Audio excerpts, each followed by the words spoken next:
Good morning, students. Today we have to discuss about your first semester subject for last year, that is control system.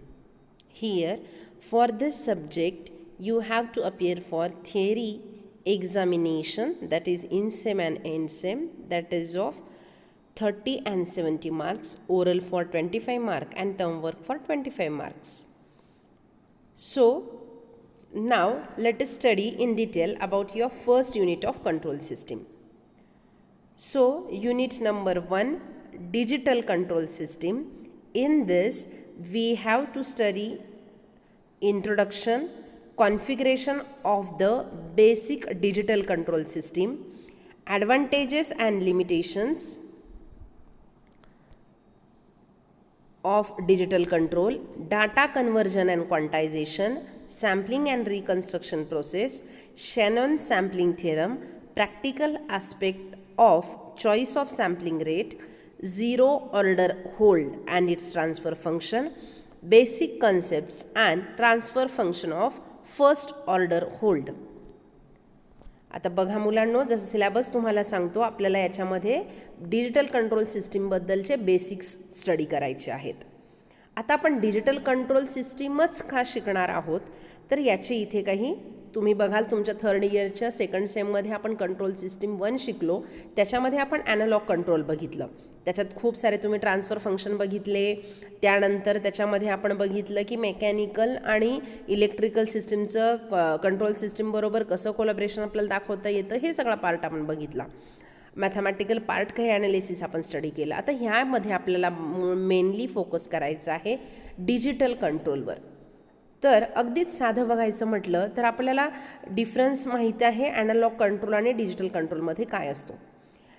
Control म्हणण्यापेक्षा साधा analogue signal आणि digital signal जर तुम्ही बघायला घेतलं तर जे साईन वेव्ह असते ती साईन वेव्ह एक अगदीच बेसिक एक्झाम्पल झालं ॲनालॉग सिग्नलचं, जिथे आपण म्हणू शकतो की साईन वेव्ह हा 0पासून पीक आणि पीकपासून परत 0 आणि नेगेटिव्ह साईडलाही तसं, अशा प्रकारे सगळ्या व्हॅल्यू कॉन्ट्रीब्यूट करणारं जे सिग्नल झालं ते झालं ॲनालॉग सिग्नल. आणि डिजिटलमध्ये काय होतं की फॉर एक्झाम्पल स्क्वेअर वेव्ह, जिथे आपल्याला फक्त 2 लेवल दाखवायचे असतात, 0 आणि 1, लो आणि हाय, ते झालं डिजिटल कंट्रोल. तुमची वॉच बघता तुम्ही, जी आपली काट्याची वॉच झाली ती झाली ॲनालॉग वॉच, आणि डिजिटल वॉच बघितले असेल तुम्ही डायरेक्ट नंबर ते डिस्प्ले होतो. म्हणजे आपण म्हणू शकतो की समजायला बघायला डिजिटल ॲनालॉगपेक्षा सोपं जातं. आता कंट्रोलमध्येही आपण का डिजिटलला जास्त ॲडव्हान्टेज देऊ शकतो किंवा ॲनालॉगपेक्षा डिजिटल का चांगला आहे, तर हा झाला first topic. Why digital control, म्हणजे digital control offer distinct advantages over analog control. Analog कंट्रोलवर डिजिटल कंट्रोल कसं ॲडव्हान्टेजेस आहे त्याचे काही पॉईंट या स्लाईडमध्ये आपल्याला दिलेले आहेत. पहिला आहे महत्त्वाचा मुद्दा accuracy.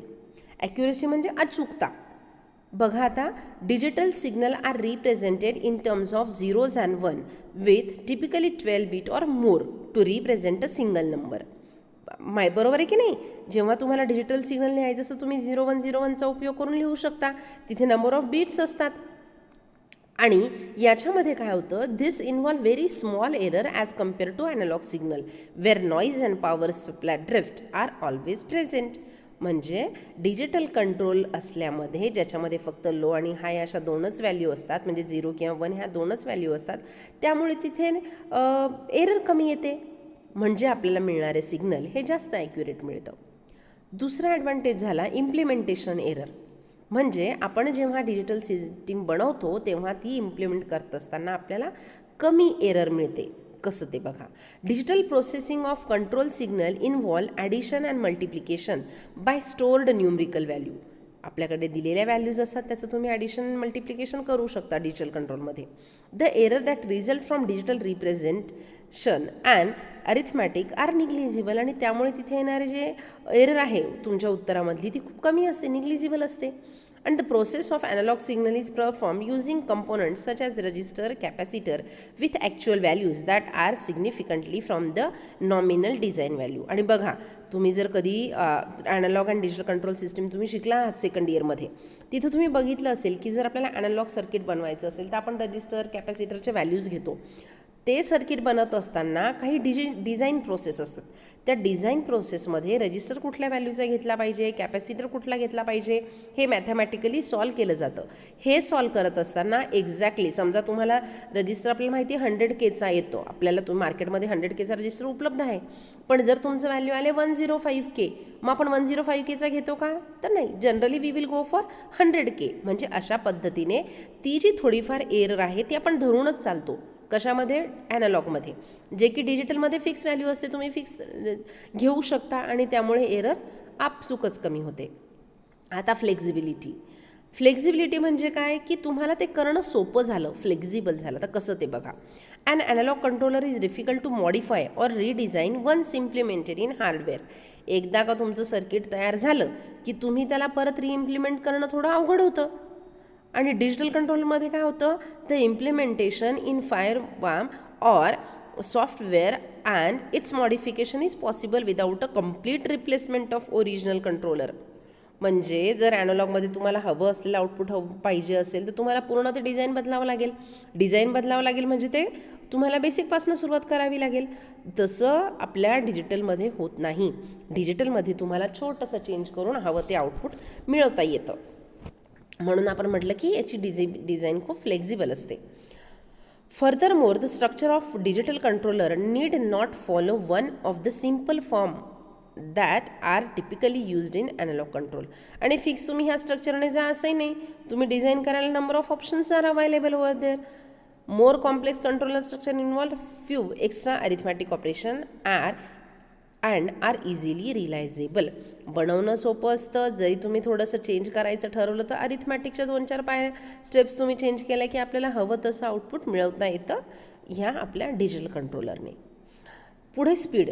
The speed of computer hardware has increased exponentially since 1980s.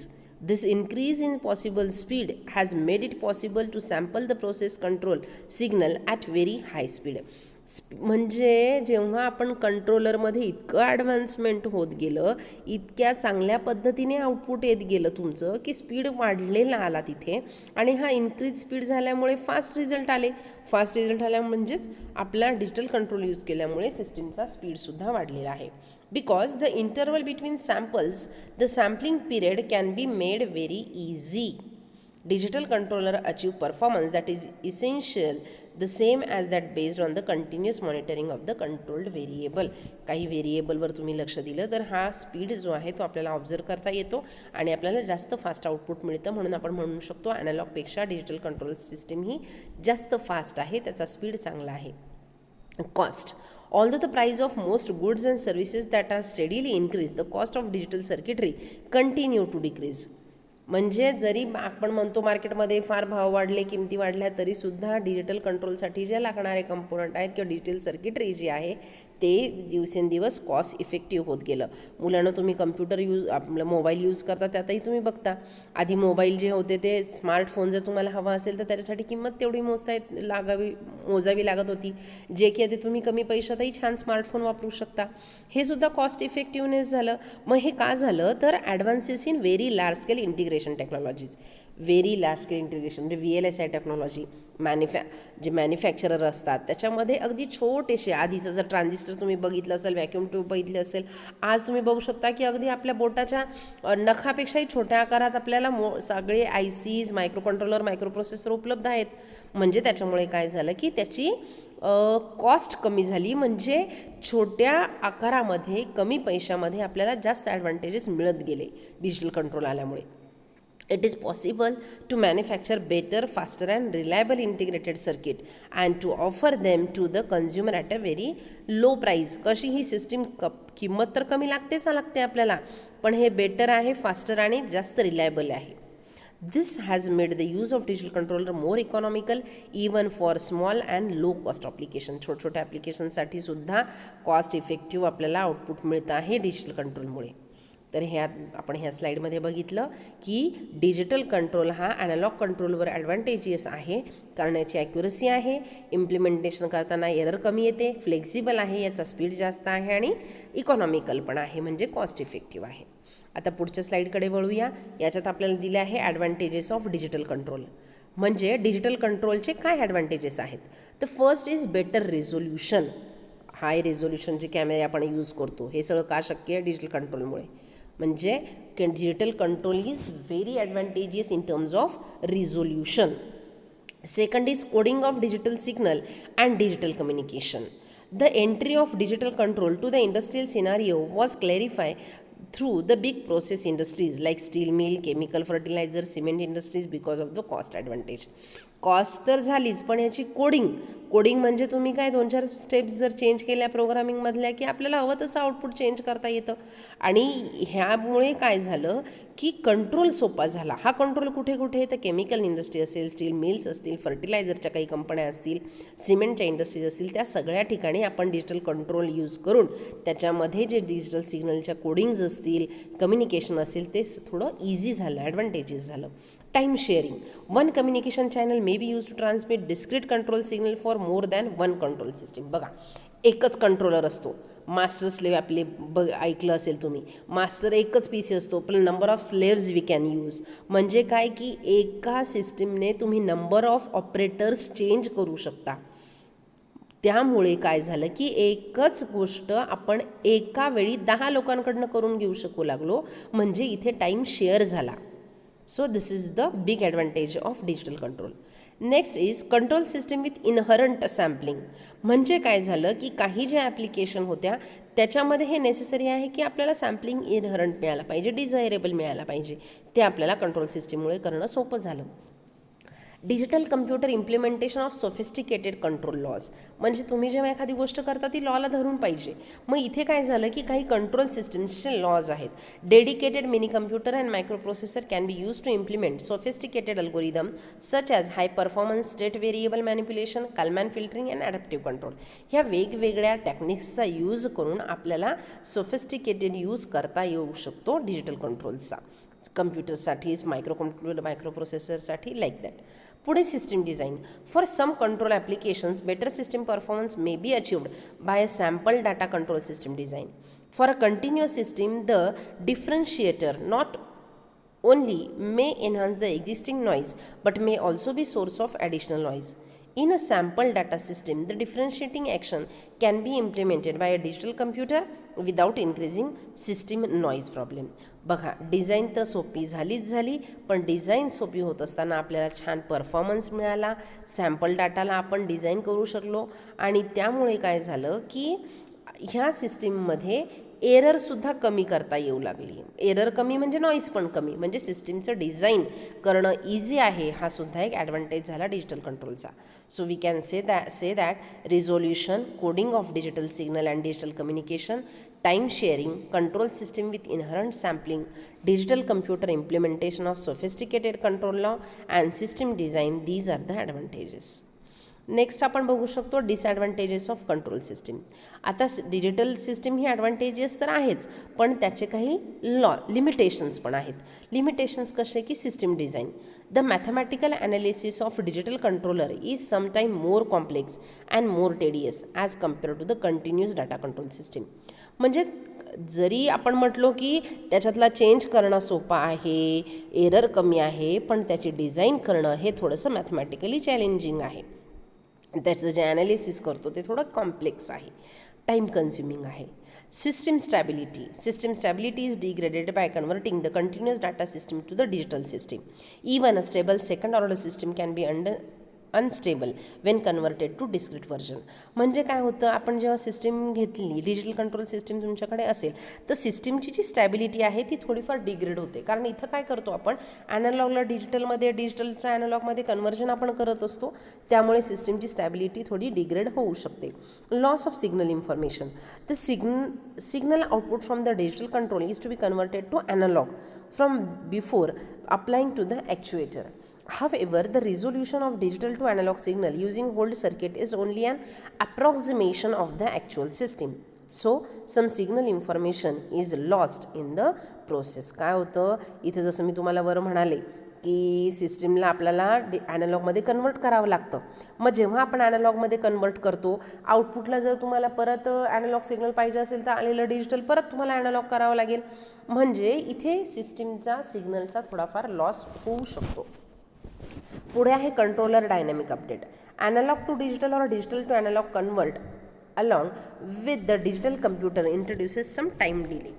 म्हणजे थोडासा वेळसुद्धा याच्यामध्ये आपल्याला जास्त लागतो, टाईम डिले सिस्टीममध्ये येतो, कारण इथे आपल्याला ॲनालॉगचं डिजिटल करावं लागतं. डिजिटलमध्ये प्रोसेस झालं, प्रोसेस म्हणजे कशा की सिग्नल प्रोसेसिंग, सिग्नलला तुम्हाला ॲम्प्लिफाय करता येतं, फिल्टर करता येतं, हे सगळं आपण जेव्हा करतो तर रिक्वायरमेंट परत आउटपुट जर तुमचं ॲनालॉग हवं आहे तर आपल्याला डिजिटलला परत ॲनालॉग करता येतं, प्रोसेस केलेलं सिग्नल आपल्याला परत हवं तसं ॲनालॉगमध्ये करून घ्यावं लागतं.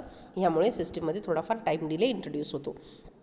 आणि शेवटचा पॉईंट म्हणजे software error.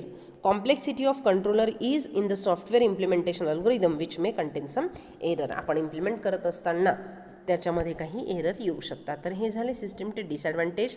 Design, stability, loss of information, dynamic update म्हणजे डिले आणि सॉफ्टवेअर एरर, अशा प्रकारचे काही डिसॲडव्हान्टेजेस आहेत डिजिटल कंट्रोलचे. पण as compare to disadvantages, advantages are much more. So that's why digital is much better as compare to analog. आता पुढे वळूया. आता इथे बघा, इथे डिजिटल सिस्टीम कंट्रोल सिस्टीमचं ब्लॉक डायग्राम म्हणूया आपण, किंवा कॉन्फिगरेशन दिलेलं आहे, स्ट्रक्चर दिलेलं आहे. डायग्राम व्यवस्थित बघा आधी मुलांनो. डायग्राम समजली की मग तुम्हाला मी वाचून दाखवलेलं जास्त सोपं जाईल. आता मी तुम्हाला म्हणत आली आहे याच्या आधीच्या स्लाईडमध्ये की आपल्याला ॲनालॉगचं डिजिटलमध्ये करावं लागतं, डिजिटलचं ॲनालॉगमध्ये कन्व्हर्टन करावं लागतं, आपल्याला आउटपुट हवं असेल त्या पद्धतीने. आता समजा तुमचं रेफरन्स इनपुट आहे, हे रेफरन्स इनपुट तुम्ही कम्प्युटरला दिलं म्हणजे तुम्हाला कम्प्युटरचं आउटपुट हे डिजिटल मिळेल. डिजिटली मिळालेलं आउटपुट जे आहे आपल्याला ते ॲनालॉगमध्ये कन्वर्ट करायचे, कारण ॲक्च्युएटर असेल किंवा एखादी प्रोसेस आहे जिला ॲनालॉग सिग्नल लागतं तर आपल्याला डिजिटलला ॲनालॉग करणं गरजेचं आहे. So there is DAC. After DAC we have to give the signal to actuator and process. So whatever process is to be required, that is done in this block. After that we will get the output. So the output is your controlled variable. Now see, this system shows the feedback path. Feedback म्हणजे इथे तुम्ही बघू शकता की जे output मिळालेलं आहे control variable, त्याच्या पार्ट ऑफ सिग्नल आपण परत मागे ओढलेला आहे ॲरोने सेन्सरकडे जाणारा. आता सेन्सर काय करतो, तो सेन्स करतो तुमचं आउटपुट काय आलं आहे, आणि हे सेन्स केलेलं आउटपुट तो काय करतो, परत आपल्याला ॲनालॉगमध्ये डिजिटलमध्ये कन्वर्ट करायचं. का डिजिटलमध्ये? कारण तुमचं कम्प्युटरला डिजिटल सिग्नल आहे. म्हणून काय करू आपण, सेन्सरचं सिग्नल आपण ADCला देणार, ADCमध्ये ते ॲनालॉग सिग्नल डिजिटलमध्ये कन्वर्ट होणार आणि ते डिजिटल सिग्नल तुम्ही कम्प्युटरला देणार. म्हणजे परत तिथे कंपॅरिझन होईल, रिक्वायरमेंटप्रमाणे तुम्ही करेक्टिंग ॲक्शन्स घेऊ शकता, कारण आपल्याकडे ॲक्च्युएटर आणि प्रोसेस आहे, तिथे correcting actions can be done. म्हणजे ही झाली बेसिक. कुठलीही कंट्रोल सिस्टीम असेल तर तिचे मधले ब्लॉक थोडेफार चेंज होतील, पण हे जे तुमचा फ्लो आहे तो अशा पद्धतीने राहील. आता हे जे मी तुम्हाला सांगितलं आहे तेच इथे एक्सप्लेन केलं आहे बघा.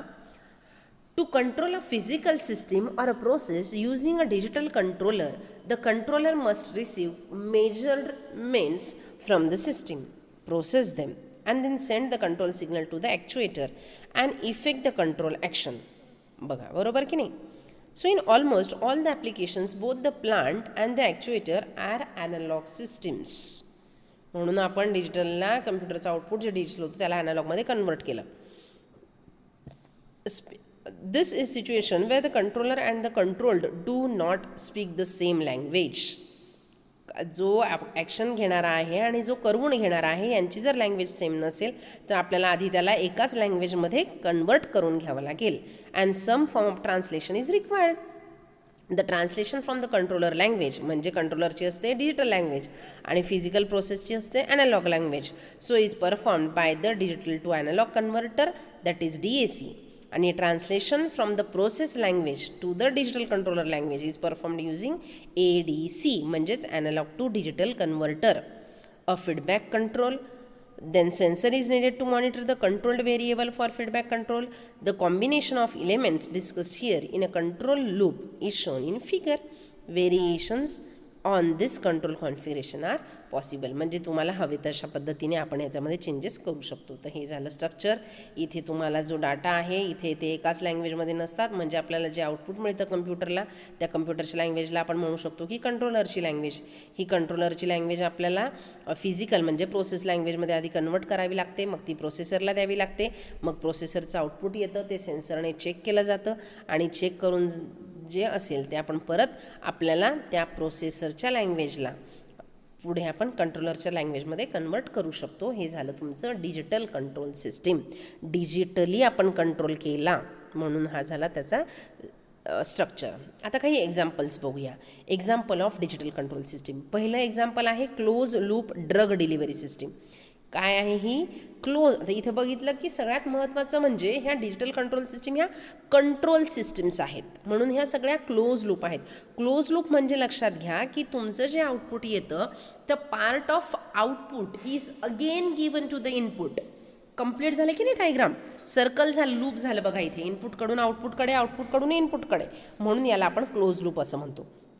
आता इथे तुम्हाला दाखवलं आहे several chronic disease require the regulation of the patient's blood level of a specific drug or hormone. For example some disease involve failure of body's natural close loop control of blood level of nutrients. Most prominent among these is the disease diabetes, where the production of hormone insulin that control the blood glucose level is impaired. आता हा अगदीच common आजार झाला आहे की diabetes असतो खूप लोकांना. डायबिटीजमध्ये काय असतं, त्या पेशंटची इन्सुलिन लेवल जी असते ती इम्बॅलन्स असते, मग ती मेंटेन करणं. आता बघा इम्बॅलन्स झालं हे कसं कळलं येईल की आपल्याला कंटिन्यू त्यांची ग्लुकोज लेवल चेक करावी लागेल. मग ती कमी, त्याला एक रेफरन्स व्हॅल्यू द्यावी लागेल, म्हणजे रेफरन्स एवढा आहे, ह्या रेफरन्सपेक्षा ते कमी झालं की जास्त झालं. मग कमी झाला तर त्याचा वेगळा डोस, जास्त झाला तर वेगळा डोस, अशा प्रकारे तो आपल्याला त्या पेशंटला द्यावा लागेल. मग आता हेच तुम्ही बघू शकता ह्या डायग्राममध्ये व्यवस्थित बघा. ए डायग्राम बघा. ए डायग्राममध्ये फिजिकल कंपोनंट दाखवले आहेत. पहिले आहे आपला कम्प्युटर. कम्प्युटर जो आहे तो मेंटेन करणार, म्हणजे सांगणार आपल्याला तो लेवल मेंटेन करायचं काम, थ्रेशोल्ड डिसाईड करायचं काम कम्प्युटर करेल.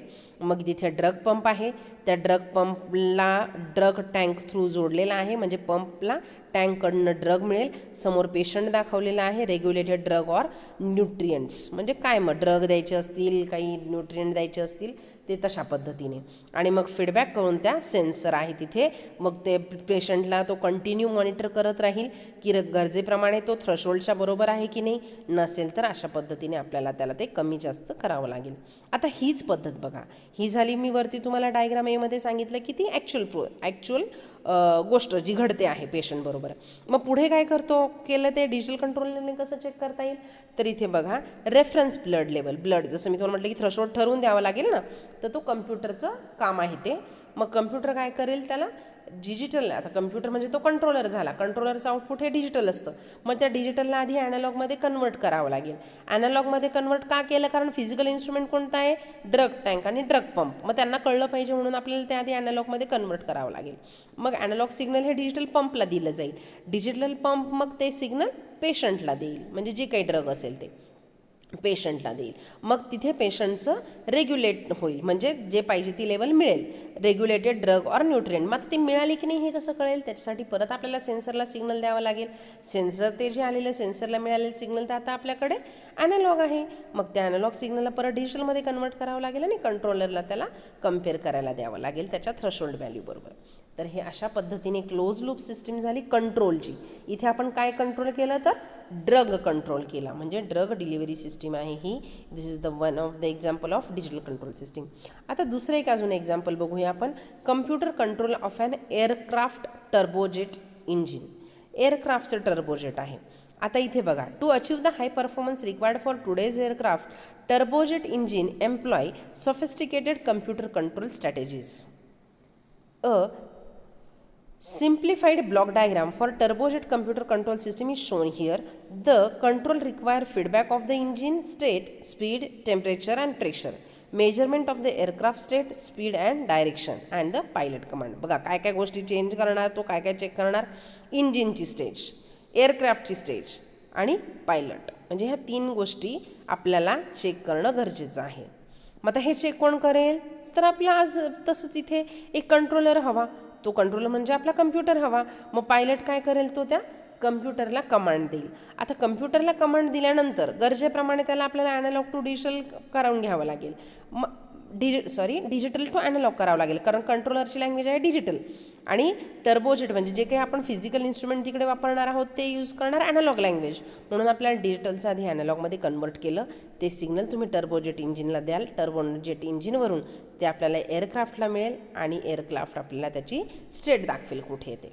आता इथे बघा मुलांनो, टर्बोजेट इंजिनबरोबरच इंजिन जे एअरक्राफ्टला सिग्नल जाईल तेच सिग्नल आपण फीडबॅक लूपने इंजिनची स्टेट जी असेल ती इंजिन सेन्सरला दिली. सेन्सर तो ते चेक करेल, त्याच्यानुसार आपल्याला जे ॲनालॉग इथं मिळालेलं आहे सिग्नल ते डिजिटलमध्ये कन्वर्ट करणं गरजेचं आहे, म्हणजे डिजिटल सिग्नल आपल्या कम्प्युटरला मिळेल. आता जर तुमचं फायनल आउटपुट आलं म्हणजे एअरक्राफ्टचं स्टेट, तर ती एअरक्राफ्टची स्टेट आपण फीडबॅक पाथने परत एअरक्राफ्ट सेन्सर म्हणजे तो बरोबर त्या जागेवर आहे की नाही ते चेक करण्यासाठी एअरक्राफ्ट सेन्सर, आणि मग हा डिजिटल सिग्नल हा कमांडला देता कंट्रोलरला देण्यासाठी आपल्याला त्याला डिजिटलमध्ये कन्वर्ट करावं लागेल ॲनालॉग सिग्नलला. तर ही अशा पद्धतीने झाली second example, that is aircraft turbojet engine. बघू शकता तुम्ही बेसिक ब्लॉक बघा, जी तुम्हाला मी पहिल्या डायग्राम दाखवली, कम्प्युटर DAC सिस्टीम और प्रोसेस, परत मागे येताना सेन्सर आणि त्यानंतर ADC. त्या अशाच पद्धतीने ह्या सगळ्या असतात, त्यांचे बेसिक ब्लॉक बदलत नाहीत. गरजेनुसार तुमचं ॲप्लिकेशन जसं असेल, जसं ड्रग होतं तर तिथं ड्रग पंप लावला, इथं एअरजेट आहे तर इथं टर्बोजेट लावलं, इंजिन लावलं, एअरक्राफ्ट सेन्सर लावलं, अशा पद्धतीने मायनर चेंज तिथे फक्त आहे.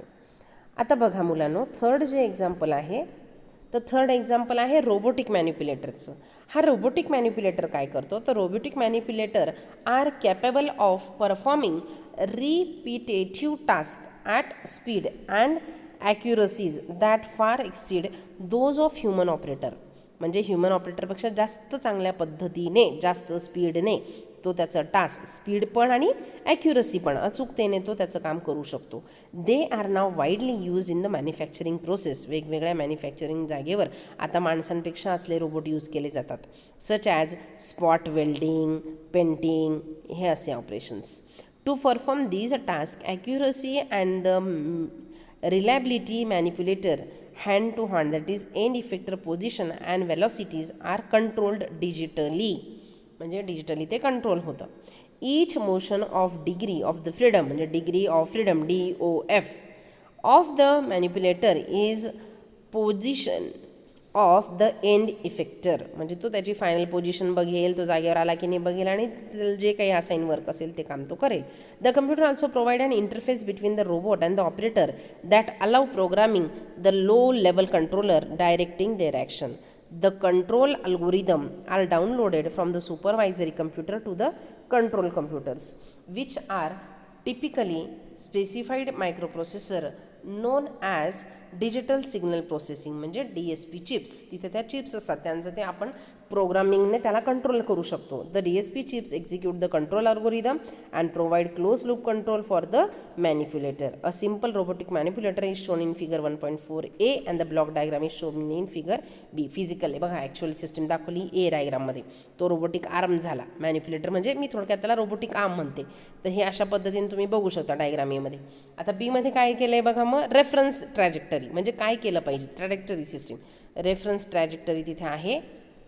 आणि हे रेफरन्स ट्रॅजेक्टरी काय करतं, तुमच्या सुपरवायझरी कंट्रोल जो आहे त्या सुपरवायझरी कंट्रोलला तुमचं कंट्रोल दिलं म्हणजे थ्रेशोल्ड सेट केल्या, मग हा जो आहे तो स्पेसिफिक कम्प्युटरला सिग्नल देईल. तो जो कम्प्युटर आहे, कम्प्युटरचं म्हणजे कंट्रोलरचं आउटपुट असेल डिजिटल, त्याला ॲनालॉगमध्ये कन्वर्ट केलं पाहिजे. मग तो मॅनिप्युलेटरला दिला. आता मॅनिप्युलेटर हा काय काय करेल, कोणत्या स्पीडने तुमचं काम झालं पाहिजे आणि कोणत्या जागेवर झालं पाहिजे, म्हणजे त्याला तुमची वेलॉसिटी माहीत पाहिजे आणि पोझिशन माहिती पाहिजे. So position sensor and velocity sensors are there.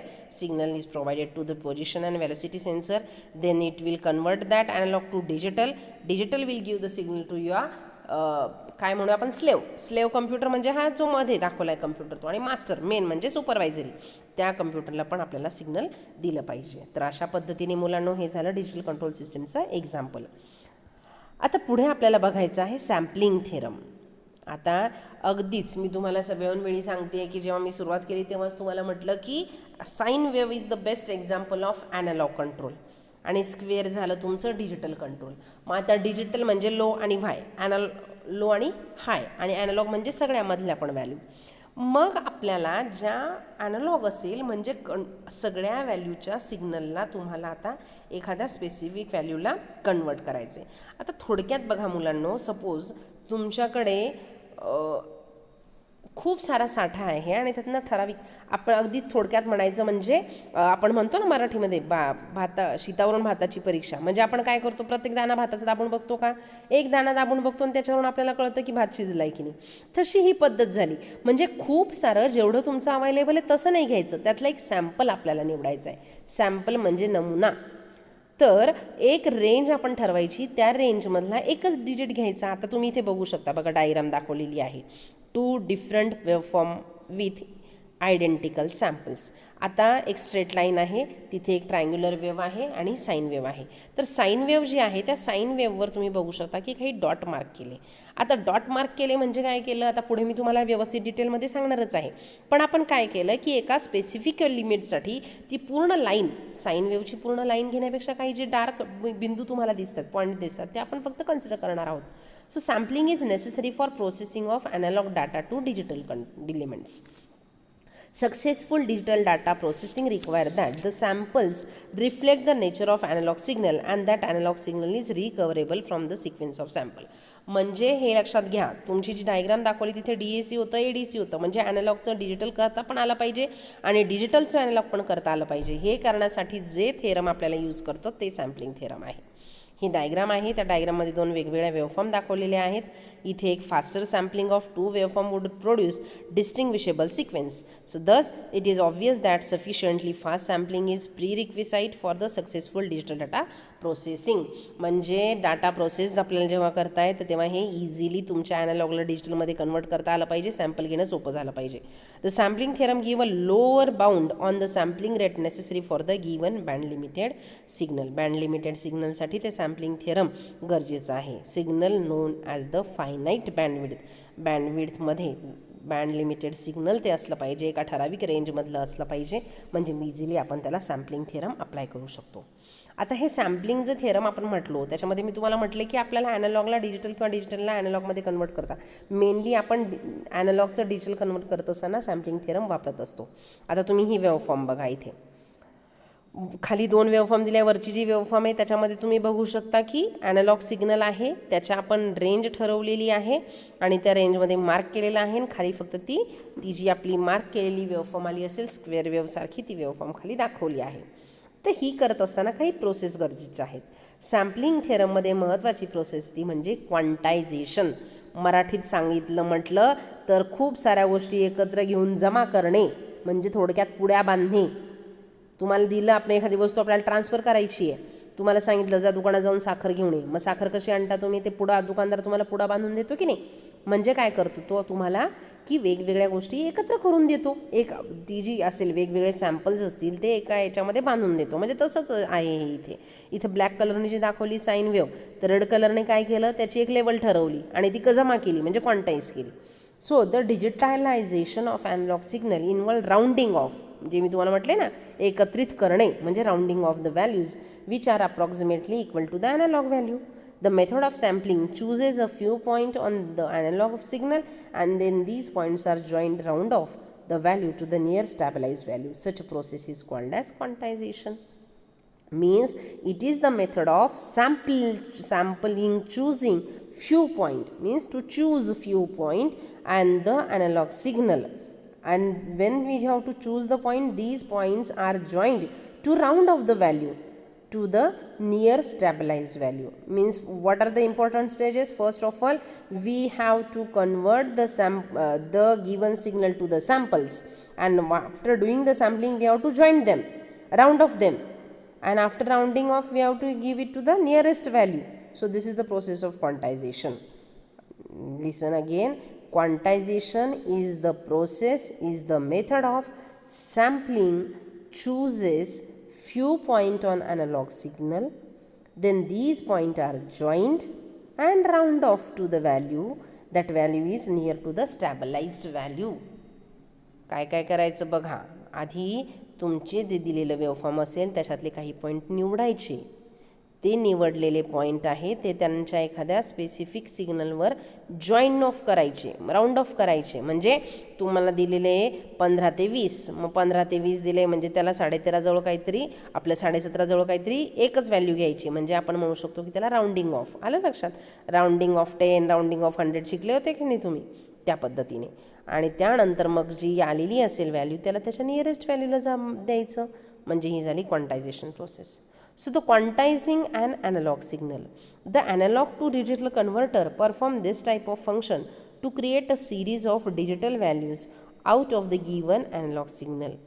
दिलेलं जे ॲनालॉग सिग्नल आहे त्याच्या डिजिटल व्हॅल्यू आपल्याला याच्या मदतीने मिळतात. The following figure represent an analog signal. This signal is get converted to digital, has to undergo sampling and quantizing. The quantization of an analog signal is done by decreasing the signal with the number, discretizing the signal with number of quantization levels. Quantization is representing the sampled value of the amplitude by the finite set of level, which means converting a continuous amplitude sample into a discrete time sample.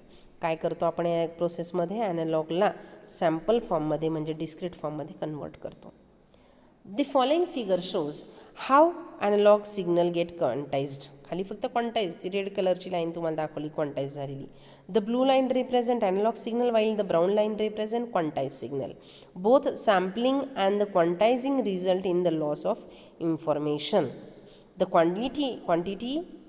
quality of quantizer output depend upon the number of quantization level used. किती तुम्ही level घेत आहात क्वांटायझेशनसाठी त्याच्यावर ते, rounding of तुम्ही कुठल्या नंबरजवळ करणार आहात त्याच्यावर ते डिपेंड असेल त्याची quality. The discrete amplitude of an quantized output are called as representation level or reconstruction level. आपण त्याला ज्या लेवल्स किती ठरवणार त्या लेवलला रिप्रेझेंटेशन लेवल किंवा रिकन्स्ट्रक्शन लेवल असं म्हणतात.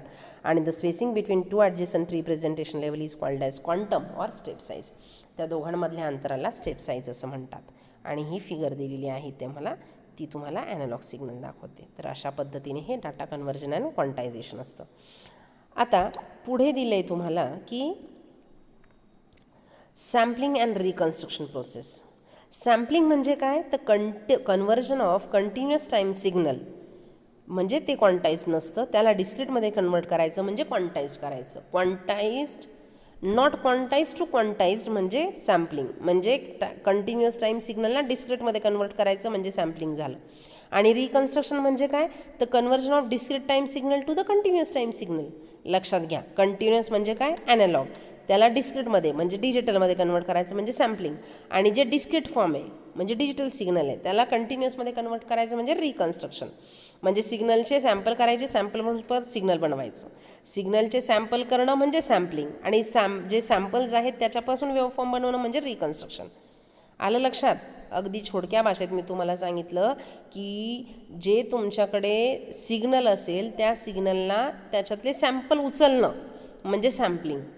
आणि रिकन्स्ट्रक्शन म्हणजे काय तर जे तुमच्याकडे सॅम्पल जमलेले आहेत त्याच्यापासून ओरिजिनल वेव्हफॉर्म बनवणं म्हणजे डिस्क्रीटला कंटिन्युअसमध्ये कन्वर्ट करणं म्हणजे रिकन्स्ट्रक्शन. आता ही तुम्हाला डायग्राम दाखवली आहे बघा. इथे कंटिन्युअस टाईम सिग्नल आहे, continuous time unquantized x of t. त्याला अँटी अलायझिंग फिल्टरला दिलं. अँटी अलायझिंग म्हणजे हे एक लो पास फिल्टर आहे, त्याची बँडविड्थ एक्स ऑफ टी असेल. तर ते पुढे सॅम्पलरला दिलं, सॅम्पलरला आपण सॅम्पल्स घेऊ.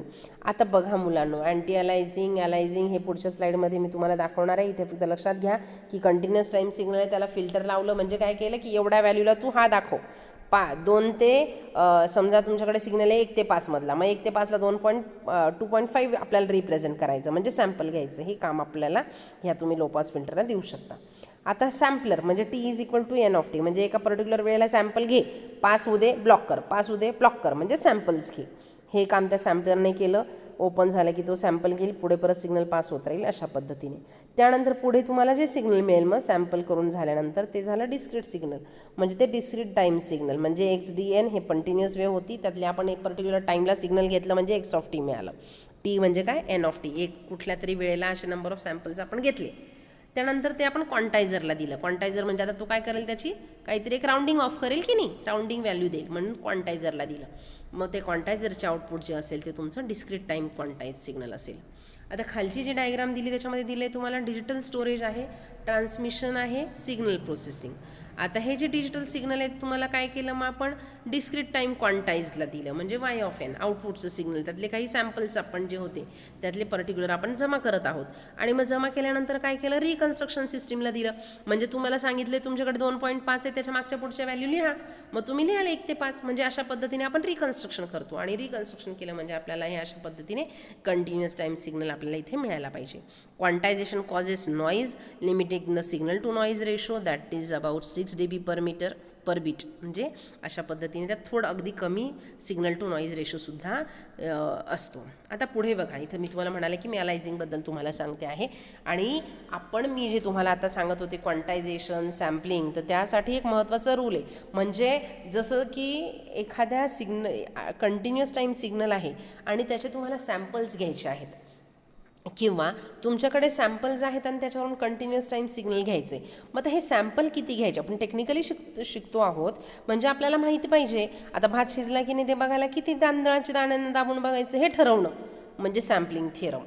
किती जमवायचे, आता हे आपण त्या टर्म्सच्या कोणत्या टर्म्सच्या रेफरन्सने मोजणार, तर फ्रिक्वेन्सीच्या. म्हणून याला हे झालं शॅनॉन्स सॅम्पलिंग थिअरम. कारण आपण बँडविड्थ म्हणालो होतो ना तिथे. मग बँडविड्थ म्हणजे आपल्याला बँड, एका पर्टिक्युलर बँडसाठी आपण कसं निवडायचं हे कोण ठरवेल, फ्रिक्वेन्सी ठरवेल. म्हणून a continuous time signal can be represented in its sample and can be recovered back when sampling frequency F of S is greater than or equal to twice the highest frequency component of the message signal. Sampling frequency must be greater than or equal to twice of maximum frequency. बघा इथे FM हा तुमचा message सिग्नलची frequency आहे किंवा maximum frequency आहे, आणि FS ही sampling frequency आहे. आपल्याकडे एक सिग्नल आहे, त्या सिग्नलची फ्रिक्वेन्सी जी असेल ती FM आहे. आता हे ॲनालॉग सिग्नल म्हणजे फ्रिक्वेन्सी आहे, त्याला फ्रिक्वेन्सी तुम्हाला माहिती आहे काय असतं. मग आता एका कंटिन्युअस टाईम सिग्नल आहे म्हणजे त्याला फ्रिक्वेन्सी आहे, ती फ्रिक्वेन्सी जी आहे तिला आपण FM म्हटलं. आणि त्याच्यावरून जर तुम्हाला सॅम्पल काढायचे आहेत, म्हणजे तुम्हाला एखाद्या ॲनालॉग सिग्नलला डिजिटलमध्ये कन्वर्ट करायचं आहे, तर कोणते सॅम्पल घ्यायचे, म्हणजे आपल्याला FS ह्या फ्रिक्वेन्सीने गेलं पाहिजे. आणि ती जी FS म्हणजे सॅम्पलिंग फ्रिक्वेन्सी असेल ती त्या मॅक्झिमम फ्रिक्वेन्सीपेक्षा 2 टाइम्स ग्रेटर असली पाहिजे किंवा त्याला इक्वल असली पाहिजे. So FS is greater than or equal to twice of the FM. ह्याला नायक्विस्ट क्रायटेरिया असंही म्हणतात. आता बघा मुलांनो, इथे दिलेलं आहे अलायझिंगचा इफेक्ट. जर तुम्ही व्यवस्थित ही डायग्राम बघा, जी वरची डायग्राम तुम्हाला दिलेली आहे ते तुमचं सिग्नल आहे. आणि बँड विड्थ जो म्हणतो आपण प्रकार, म्हणजे it is the frequency limit between maximum frequency and minimum frequency. म्हणून इथे FMAX आणि FM दिलेला आहे आणि ही तुमचं फ्रिक्वेन्सी आहे. खाली तुम्ही बघू शकता खालच्या डायग्राममध्ये काय केलं, मग जे तुमचं फ्रिक्वेन्सी आहे, समजा तुम्ही साईन फ्रिक्वेन्सी जी आहे सॅम्पलिंग फ्रिक्वेन्सी जर आपली खूप जास्त असेल तर काय होईल, मग तुमचे तर ते दिसते तुम्हाला -f/2 f/2 is greater than Fmax. म्हणजे अशा पद्धतीने आपल्याला इंटरवल मिळेल. म्हणजे if your frequency is not greater than equal to, जर ती त्याच्यापेक्षा जास्त असेल तर अशा पद्धतीने तुम्हाला इंटरवल येतील. आणि जर ती तुम्ही कमी घेतली, f/2 is less than maximum frequency Fmax, तर त्यावेळेला काय होईल, ते ओव्हरलॅप होईल रिकन्स्ट्रक्शन करत असताना. म्हणून महत्त्वाची काय तर तुम्ही बघू शकता खाली अलायझिंग दाखवलं आहे, तर अशा पद्धतीने तुम्हाला सिग्नल व्यवस्थित रिकवर होणार नाही. म्हणून आपल्याला गरजेचं आहे की तुमची सॅम्पलिंग फ्रिक्वेन्सी जी आहे ती exactly FS greater than equal to twice FM असली पाहिजे, नाहीतर मग तिथे अलायझिंगचा इफेक्ट येतो. इफेक्ट ऑफ अलायझिंग म्हणजे हा 2 केसेसमध्ये, जर ती ग्रेटर असेल किंवा लेस असेल तर काय इफेक्ट होतो ते तुम्ही इथे बघितलेलं आहे अलायझिंगमध्ये. आता पुढचा पॉईंट दिला आहे practical aspects of choice of sampling rate. म्हणजे सॅम्पलिंग रेटला जर आपण व्यवस्थित निवडलं नाही तर काय होतं, तर limiting factor for the choice of sampling rate first is information loss due to sampling. सॅम्पलिंगमुळे जर तुम्ही प्रॉपर रेट नाही निवडलं तर काय होईल, इन्फॉर्मेशन लॉस होईल, किंवा डिस्टर्बन्समुळे पण इन्फॉर्मेशन लॉस होऊ शकते, किंवा तुम्हाला स्टॅबिलाइज सिग्नल मिळणार नाही, किंवा तुम्ही जो अल्गोरिदम निवडलेला आहे तो सुद्धा तुम्हाला ॲक्युरेट असला पाहिजे. म्हणजे जे आपण सॅम्पलिंग रेट निवडणार आहोत त्याचे हे लिमिटिंग फॅक्टर झाले. तुमचं सॅम्पलिंगचा information loss due to the disturbances, destabilizing effect and algorithm accuracy effect. So these are the practical aspects of sampling rate. पुढे आहे तुम्हाला दिलेलं 0 ऑर्डर होल्ड. ही डायग्राम बघा मुलांनो, जे मी तुम्हाला साईन वेव्हचं क्वांटायझेशनसाठी डायग्राम दिली होती. साईन वेव्ह आहे, त्याच्या काही लेवल ठरवले आणि त्या पद्धतीने तुमची ही रेड लाईन, ग्रीन अँड रेडमध्ये तुम्हाला सिग्नल इथे दिसते. तर बघा, higher the order of derivative of estimated is larger will be the number of delayed pulses required.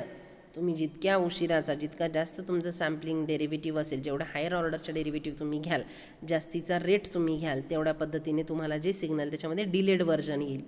Since time delay degrade the stability. आणि जेवढं उशिरा तुम्ही उशिराचे घ्याल सॅम्पल्स, जास्त इंटरवलचे, तेवढं तुमचा म्हणजे डिले जास्त असेल म्हणजे उशिरा सॅम्पल घ्याल, आणि उशिरा सॅम्पल घ्याल म्हणजे स्टॅबिलिटी डिग्रेड होईल. म्हणजे a close loop control system using higher order derivative f of t for more accurate reconstruction often causes serious stability problem. म्हणजे तुम्ही जर हे अशा पद्धतीने केलं तर तुम्हाला तिथे सिस्टम स्टॅबिलाइज मिळणार नाही, म्हणजे स्टॅबिलिटी प्रॉब्लेम येईल. More ever a high order exploitation required complex circuitry and result in the high cost. आणि मग याच्या सिस्टम जर स्टॅबल नाही झाली तर तुम्हाला सर्किट कॉम्प्लेक्स असेल, आपल्याला पाहिजे तसं आउटपुट मिळणारच नाही, त्यामुळे त्याचा उपयोगच होणार नाही. म्हणजे डिजिटलला झालं आणि तरी लॉसेस आले तर काही फायदा नाही. म्हणून हे टाळण्यासाठी, काय टाळण्यासाठी, तर सिस्टीममध्ये येणारा डिले का आला की तुम्ही जर जास्त उशिरा सॅम्पल घेतले तर हे टाळण्यासाठी काय करायची गरज आहे. For the above reason use of only the first term in the power series is approximate F of T during the time interval K T t less than k plus 1 into t is very popular, and the device for this type of exploitation is known as the zero order explorator or zero order hole. म्हणजे जास्त डेरिव्हेटिव्हकडे जायचं नाही, आपल्याला zeroth order, अगदी minimum level घ्यायची. म्हणजे time interval हा कसा घ्यायचा आहे की कॉन्स्टंट दिला आहे के, तो कॉन्स्टंट के प्लस 1 इंटू टी, इतक्या कमी इंटरवलला तुम्ही तो झिरो ऑर्डर होल्डचा सॅम्पल्स ठरवायचे आहेत आणि अकॉर्डिंगली तुम्हाला सिस्टीमला क्वांटाईज करायचं आहे. It hold the value of K T for K T T less than K plus 1 into T until the next sample F of K plus 1 into T arrive. म्हणजे पुढचं sample येईपर्यंत तुम्हाला तो sample करायचा आहे signal. आणि मग ही figure दिलेली आहे, ही this figure illustrate the operation of ZOH where the green line represent original continuous signal and brown line represent reconstructed signal, that is ZOH. म्हणजे आपण जे रिकन्स्ट्रक्शन तुम्हाला आधी दाखवलं क्वांटायझेशनमध्ये की तुम्ही आपण तेवढ्या लेवल ठरवल्या त्या पद्धतीने घेतल्या, तर इथे अशा प्रकारे तुम्ही बघू शकता की 0 to 0.4 पर्यंतची एक लेवल, मग 0.4 to 0.8 पर्यंतची लेवल, अशा पद्धतीने आपण त्याला रिकन्स्ट्रक्ट करत गेलेलो आहे. मग हा जो 0.2 आपण ठरवला तो म्हणजे एक कॉन्स्टंट आहे के इंटू टी. म्हणजे आपण कोणता सॅम्पल ठरवायचा हे जे लिमिटेशन्स दाखवतं. कारण तुम्ही बघितलं, मी वरती तुम्हाला सांगितलं की जर तुम्ही डिले जास्त घेतला तर आपल्या सिग्नलची क्वालिटी डिग्रेड होईल, आणि त्यामुळे आपल्याला हे अगदीच झिरोथ ऑर्डर सिग्नल कन्सिडर करायचं आहे. म्हणजे विथ टाईम लिमिट आपल्याला सिग्नल घ्यायचं आहे, त्याला म्हणायचं असतं ZOH, zero order and hold. आणि मग इथे आपण म्हणू शकतो the accuracy of zero order hold depend on the sampling frequency. किती फ्रिक्वेन्सीने तुम्ही ते सॅम्पल करता याच्यावर त्याचं ॲक्युरसी अवलंबून असेल. When t the output of ZOH apprise the continuous time signal. अशा पद्धतीने आपल्याला कंटिन्युअस टाईम सिग्नल रिकॉर्ड करता येतं ZOHचा उपयोग करून. इथे ट्रान्सफर फंक्शन दिलेले बघा, h of t is equal to x of 0 ut minus u of t minus 2 plus x of t u of t minus u of t minus 2t plus x of 2t ut minus 2t minus u in bracket t minus 3t. असं ही number of values we can consider. X of 0 म्हणजे initial कन्सिडरला, initial Kesla. मग तुम्ही त्याचे sample कशाला घेतात तर unit टाईमला टी, आणि त्याच्या आधीचे सॅम्पल म्हणजे minus U of t minus T. तर अशा पद्धतीने तुम्ही नंबर ऑफ सॅम्पल्स घेऊ शकता. मग नंबर ऑफ सॅम्पल घेतले म्हणून त्याला आपण समेशन करू शकतो. मग समेशन कुठून की आपल्याला ह्याला लिमिट आहेत का, कुठेपर्यंत व्हॅल्यू घ्यायचं नाही, म्हणून आपण लिहिलं k is equal to 0 to infinity. मग तुम्ही जर त्याला सिम्प्लिफाय केलं तर we can write down it as x of K t into u of t minus K t minus u t minus K plus 1 into t. मग आता हे आपल्याला माहिती आहे की Laplace transform of u of t minus K t is e raise to minus K T s upon S. तर तुमचं signal जे आहे म्हणजे एच ऑफ टीला आपण एच ऑफ एसमध्ये लिहू शकतो. H of S is equal to summation of K is equal to 0 to infinity X of K T that is equal to E raise to minus K T S minus E raise to minus K plus 1 into T S divide by S. So in this way 1 minus e raised to minus ts upon s and summation of k is equal to 0 to infinity x of kt e raised to minus kts. इथं जी H म्हणजे zero ऑर्डरचा तो constant झाला आणि हे equation झालं x star. म्हणून आपल्याला ट्रान्सफर फंक्शन म्हणजे आपल्याला माहिती आहे ट्रान्सफर फंक्शन इनपुट आणि आउटपुटचा रेशो असतो, त्याला आपण h(x) लिहू शकतो. That is nothing but 1 - e⁻⁻ts. So अशा पद्धतीने हे ट्रान्सफर फंक्शन झालं झिरो ऑर्डर इन होल्डचं. पुढे आहे फर्स्ट ऑर्डर होल. झिरो ऑर्डरला आपण 0 घेतला होता, इथे फर्स्ट ऑर्डर होल्डला म्हणजे काय, पहिला डेरिव्हेटिव्ह म्हणजे h(kt + 2a = α1t + x(k) × t. म्हणजे इथं tau lies between 0 to t. केच्या व्हॅल्यू येतील 0, 1, 2 अशा इन्फिनिटीपर्यंत. म्हणजे आपल्याला झिरोतला माहिती h(k - 1 × t = x(k - 1 × t). त्याच्या पुढचं सॅम्पल जर द्यायचं असेल तर आपण म्हणू शकतो h(k - 1 × t that is equal to -α1t + xkt that is equal to xk - 1 × t. म्हणजे अल्फाची व्हॅल्यू झाली xkt - xk - 1 × t upon t. मग याला तुम्ही लिहू शकता h(kt + τ that is equal to xkt + xkt - xk - 1 × t / t for different values of tau where tau lies between 0 to t. जर अशा पद्धतीने तुम्ही बघू शकता हे input of first order hold आणि output of first order hold. काय केले बघा, तशा पद्धतीने ते सॅम्पल टीला मॅक्झिमम सॅम्पल आहे, 2Tला त्याच्यापेक्षा कमी आहे, 3Tला अजून कमी आहे. तर तुम्ही अशा पद्धतीने त्याला डॉटेड लाईनने आपण ते कनेक्ट केलेलं तुम्हाला दाखवले त्याच्या पीक व्हॅल्यू. तर हे अशा पद्धतीने आपल्याला झिरो आणि ऑर्डर होल्डचं आउटपुट मिळेल. So this is all about your first unit. Thank you.